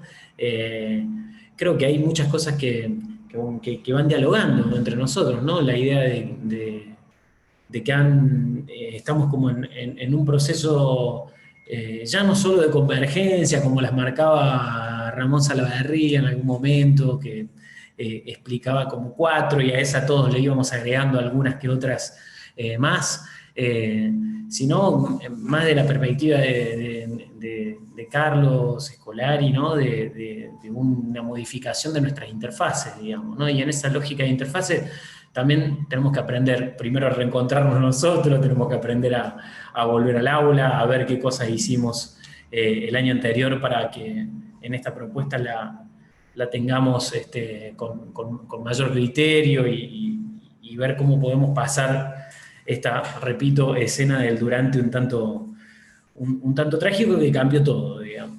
En ese sentido, mi aporte, digamos, para esta conversación tiene que ver con tratar de tomarnos la tarea, nosotros como docentes, pero también nosotros en nuestros espacios de conversación, digo, pensándonos como estudiantes, incluso muchos de nosotros también pensándonos como narradores, reimaginar alguna idea de futuro posible, digamos, ¿no? Porque hace como un año que estamos clavados en un momento de futurización que pareciera que todo es un puñal, digamos, ¿no? Uno tras otro.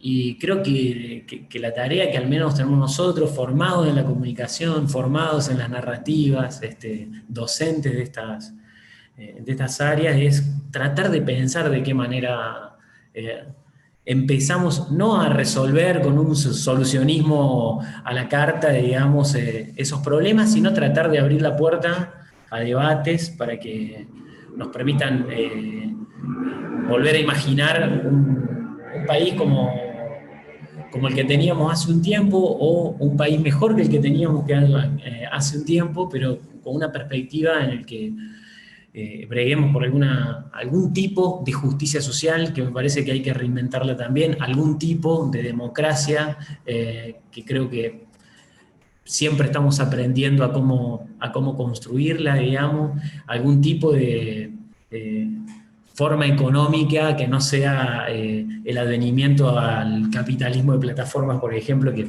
estaba saliendo un poco en la reunión. En ese sentido yo creo que hay muchas estrategias, ¿no? Recién estaba pensando mientras charlaban, lo nombraban, bueno, Fernando, y se me vino a la cabeza el proyecto Desiguales que habían llevado adelante desde la Cátedra de Narrativas y junto a la Universidad Nacional de Rosario.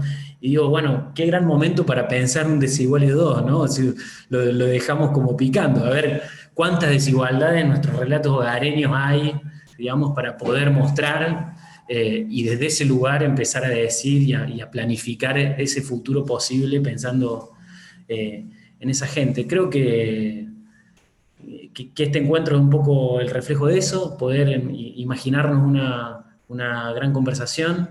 Creo que esto también es un puntapié para que nos crucemos entre los diferentes equipos de investigación, entre las diferentes cátedras y empecemos a buscarle un poco de solución, porque si hay algo que tenemos como responsabilidad, ya no solo por nuestra voluntad política, académica, militante, intelectual, la que sea, ya es una responsabilidad la de construir conocimiento para fortalecer nuestra democracia. Así que, bueno, eso era en resumen más mi reflexión y bueno, dejarlo abierto, y nuevamente les agradezco a todos por la invitación, por escucharnos, por encontrarnos, y les deseo un 2021 un poco menos caótico, y al menos que cambiemos de escena, ¿sí? Que no sea otra vez adentro con nuestra biblioteca de fondo. Yo, por suerte, ahora no la tengo. Totalmente, y que la escena tampoco sea un fondo predeterminado, ¿no? De Zoom o el fondo blurreado de Meet, sino sí, que no hagamos croma. Totalmente, construyamos nuevos fondos, construyamos nuevos espacios, construyamos algo más interesante de ver, de consumir, ¿no? También de eso somos responsables, quienes hacemos comunicación, quienes trabajamos frente a curso, digo, también somos responsables de eso, ¿no? De hacer algo nuevo con esta puesta en escena, que lo que está pidiendo es cuanto menos una renovación. Pero está con nosotros Fernando Irigaray para hablar de eso. Yo creo que quizás hayan visto su video. El tipo tiene algo ahí en la dicción que propone una novedad, ¿sí? Así que, Fernando, te damos la palabra y te escuchamos para seguir con el planteo que habías iniciado. O no, o quizás es algo completamente nuevo y ya rompemos aquí mismo. Bueno, gracias, Alexis. No, justamente me parece que no sé, digo, me vale el pie también que hiciste. No sé si da, digo, para decir lo mismo o agregar algo, solo acá hay que agregar, por ahí seguramente algunas cosas estoy pensando. Pero bueno, me gustaba más, me parece que hay que tener la posibilidad de debatir con las distintas posturas. Los videos están para ahí, justamente están eso, o sea, un disparador para decir, che, me parece que eso que dijiste es interesante, o una porquería, o no estoy de acuerdo. Digo, más que y tenga esa dinámica y no tan de expositivo o pensar las cosas, que contar las cosas que uno hizo, no. Así que bueno, yo no sé si vos querías hablar de esto, me mataste porque yo había pensado justamente algunas de las cosas. Lamento, justo tenía clases hoy y enganché la mitad, justo enganché la mitad de Susana, el cierre, no pude escuchar la otra parte antes. Pero varias cosas que estoy comparto y otras que no, lo meto en el debate y qué sé yo, ojalá sigamos después en otro lugar, o en próximos encuentros. Una discusión a tener en cuenta, me parece, estoy de acuerdo con esto que se venía charlando y hablando en el tema de estas prácticas nuevas, también lo había dicho Carla por ahí, con el tema de las prácticas docentes, es una excelente caracterización de lo bueno y lo malo, así que no voy a andar en eso, entonces está buenísimo. Pero por ahí, una cosita de Susana que me hizo ruido, o sea, por lo menos yo para ponerlo al debate, el tema, yo comparto el tema del software libre, de la soberanía, yo creo que eso venía de discusión anterior, lástima que me lo quedé cortado, no lo puedes escuchar en completo. Pero por ahí a lo mejor hay una transición para no llegar a ese sesgo, porque digamos, si hoy nosotros iríamos, por ejemplo, a usar plataformas como Jitsi, y no funcionan, la verdad, o sea, está buenísimo, y me encantaría, o sea, yo abogo por un movimiento y un desarrollo de software nacional y popular, por una comunicación nacional y popular, pero lamentablemente inclusive es un gran problema en las universidades, los ingenieros no están dando la pelota necesaria para trabajar con eso. Es muy difícil hacer proyectos de otro tipo de dimensión, que estaría buenísimo hacerlo. Entonces, aunque yo lo intento entender a Susana, que lo tiró como diciendo, bueno, esto sería como hacia dónde apuntar, pero no desconocer en el medio un montón de herramientas, plataformas y cosas que lamentablemente están hechos, si quieren decir, por el campo que no es justamente el que queremos trabajar nosotros. Pero si no quedaríamos aislados también, inclusive. Yo, por ejemplo, que yo estoy pensando, que Jitsi, por ejemplo, es un problema, no funciona, o sea, con gente... O sea, se traba, tiene grandes problemas, terminamos haciendo con otro tipo de requerimientos. O otro tipo de software, inclusive, o sea, procesadores de texto sí, podríamos ir tranquilamente a utilizar software libre, a utilizar otro tipo de cosas y que tengamos cierta soberanía. Porque no hay una diferencia, o sea, es una cuestión de comodidad, querer usar el Word o usar otro tipo de cosas, otro tipo de tecnología. Pero hay otros que no, por ejemplo, qué sé yo, si uno quiere editar video, quiere editar audio, todavía está lejos de ser y estaría bueno también ciertas discusiones que trasciendan una cuestión, digamos, que sea más transversal dentro de nuestras universidades, empezar a ver también esa idea, justamente que tiene que ver con la soberanía. Lo otro que quería decir, yo voy rápido porque no debe haber mucho tiempo, ya ni sé ni qué hora es, en la maratón estamos son todos... 8 menos cuarto y tenés unos minutos, tenés 7 minutos, bien. Pero... Bárbaro. No, por eso quiero hacerlo lo más rápido posible.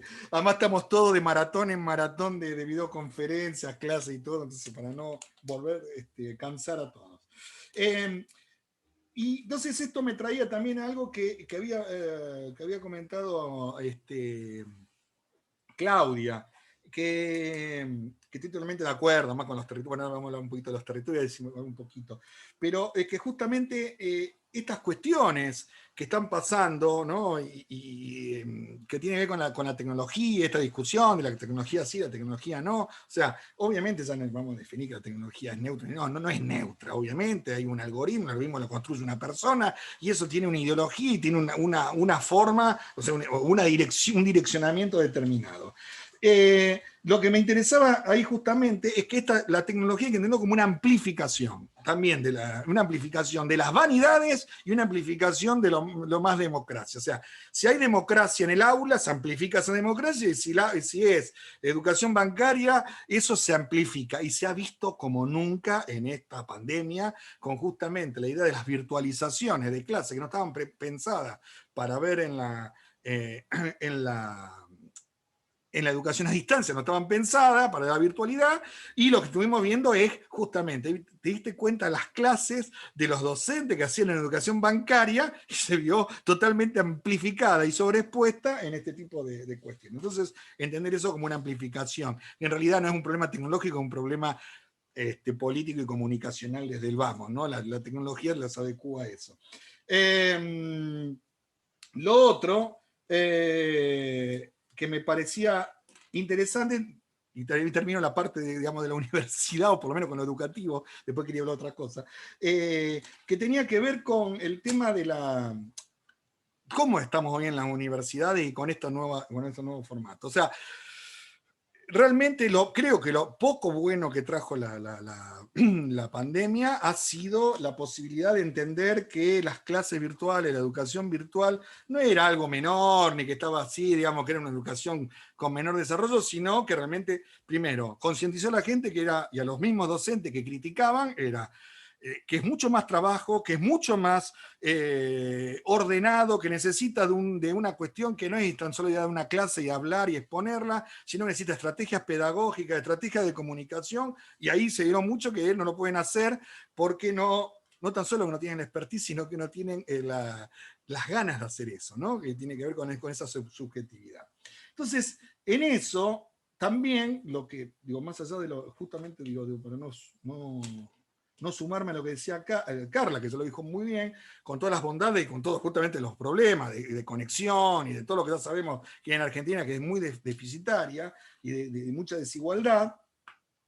Creo que hay que entender también, el gran problema de la universidad es la policronía que estamos viviendo en las distintas dimensiones y que se puntualiza con el tema esto de la virtualización. ¿Qué tiene que ver? Con una infraestructura, y digo, desde el edificio a los muebles y también a las cuestiones de redes y de desarrollo, pensado en el siglo XIX, ¿no? Nuestras universidades están ahí, no se han movido de ahí.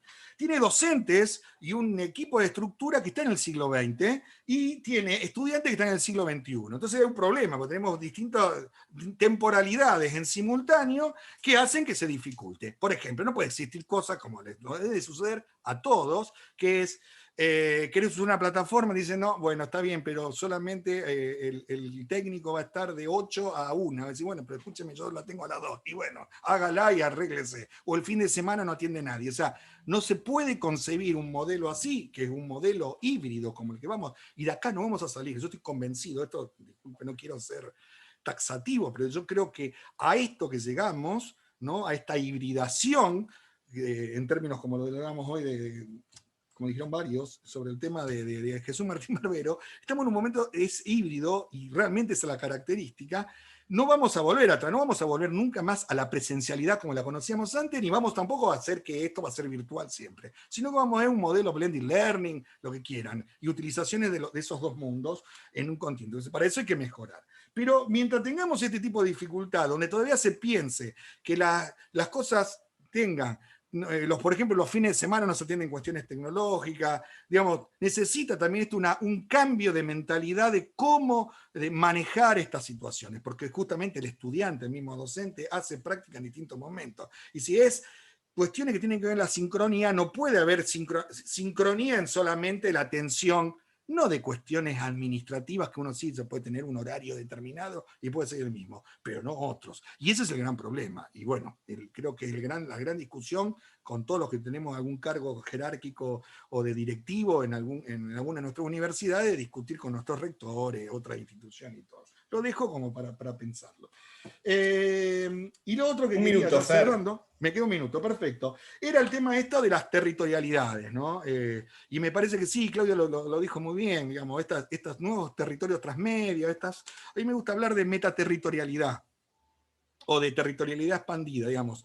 Hoy también no podemos como dividir estos dos mundos en sincronía, hay una sincronización, digamos, territorialidad como planteo de capas que están superpuestas al territorio y el espacio con la capa digital.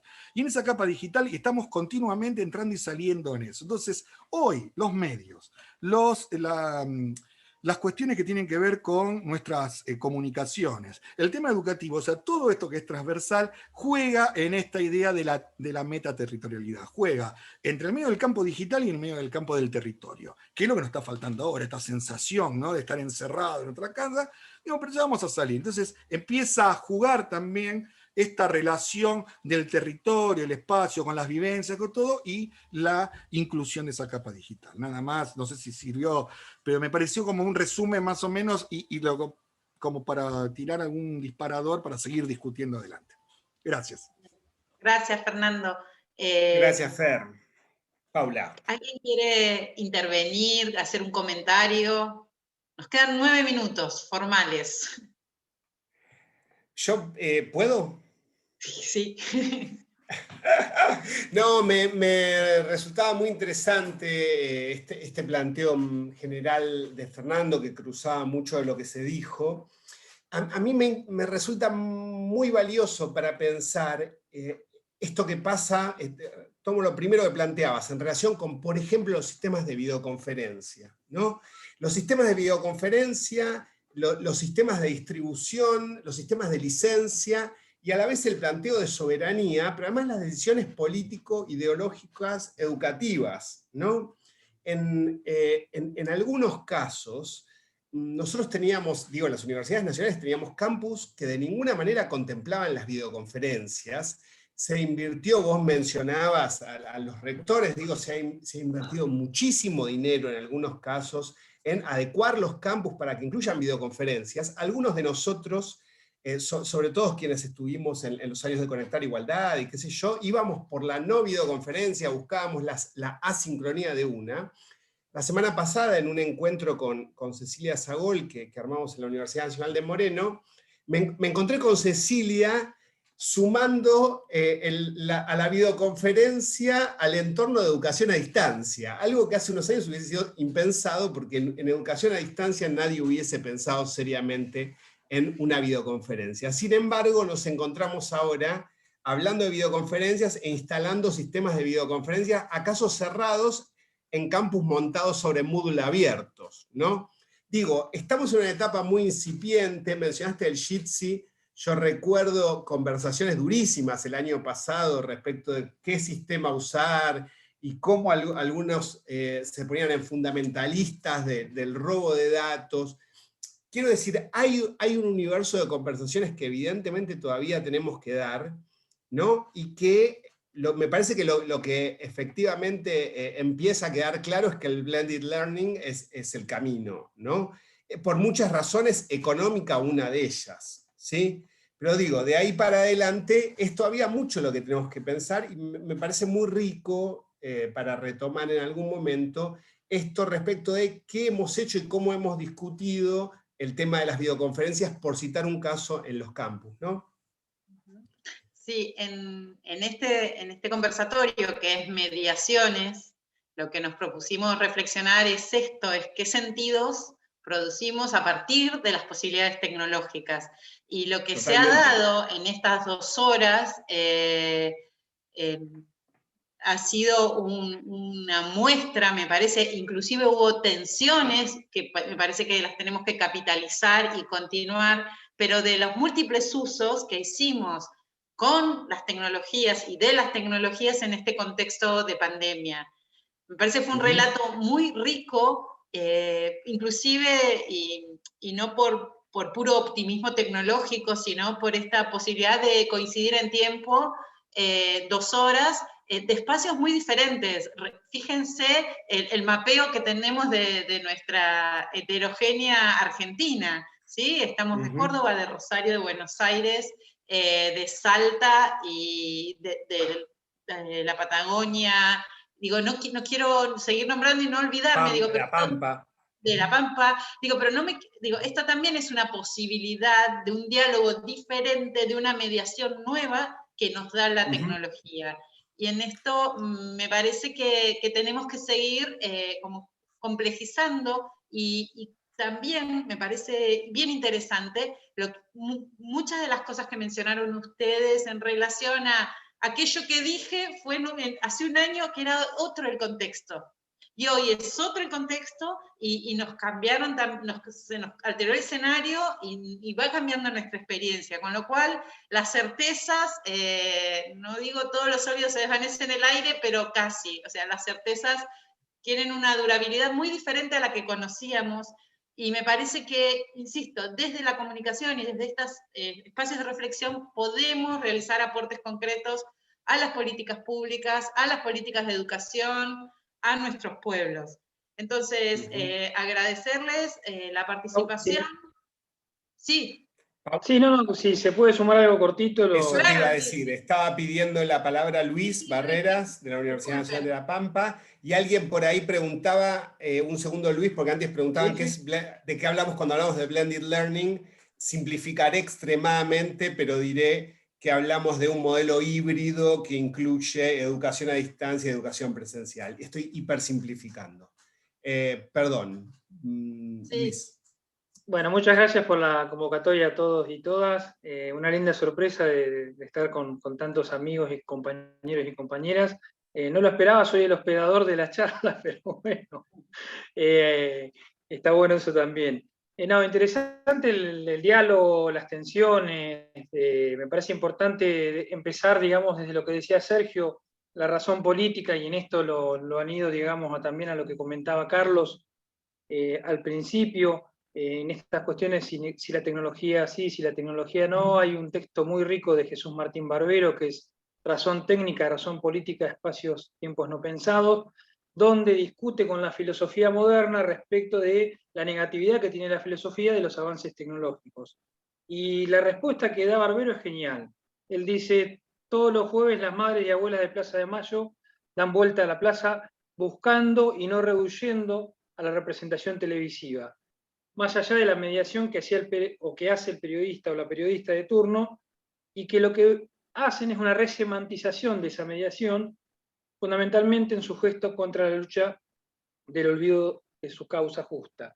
Y en eso me parece que un desafío para este espacio y para nuestro ser universitario es el de restituir las palabras, las imágenes, el campo de la tecnología, en función o en lugares donde cumplan un rol fundamentalmente revolucionario, en lugares donde sean armas de lucha. Y en eso me parece que es central esta idea de poner a la comunicación, entendiendo la comunicación como conocer como el otro conoce, la frase que a mí me gusta repetir bastante, no en función del campo disciplinar, no en función de los medios, sino en función de un compromiso social universitario, entendiéndolo como un diálogo de saberes, en esto que muy bien explicaban tantos compañeros y compañeras como los territorios, entendiendo que los territorios son prácticas y quehaceres que realizamos con un otro o con una otra, y fundamentalmente poner el campo de la comunicación en función de la vida. Me parece que ahí tenemos un verdadero desafío en el diálogo con lo popular.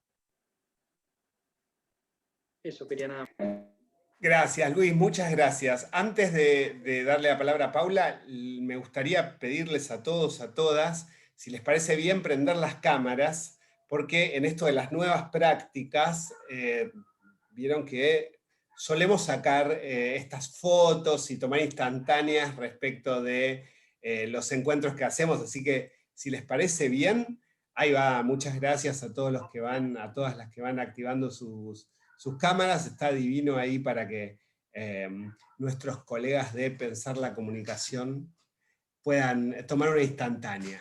Gracias. Pau, estabas por cerrar, así que te doy la palabra. Decirles que todos estos videos, los videos que nos fueron llegando, están todos en este espacio que es Pensar la Comunicación, www.pensarlacomunicación, y que el próximo conversatorio será en 14 días, el 28 de abril, a las 18 horas, y es el conversatorio sobre ciudadanías. Así que les esperamos, inviten, y por supuesto este espacio queda abierto y estamos también generando nuevos proyectos que ya les vamos a contar.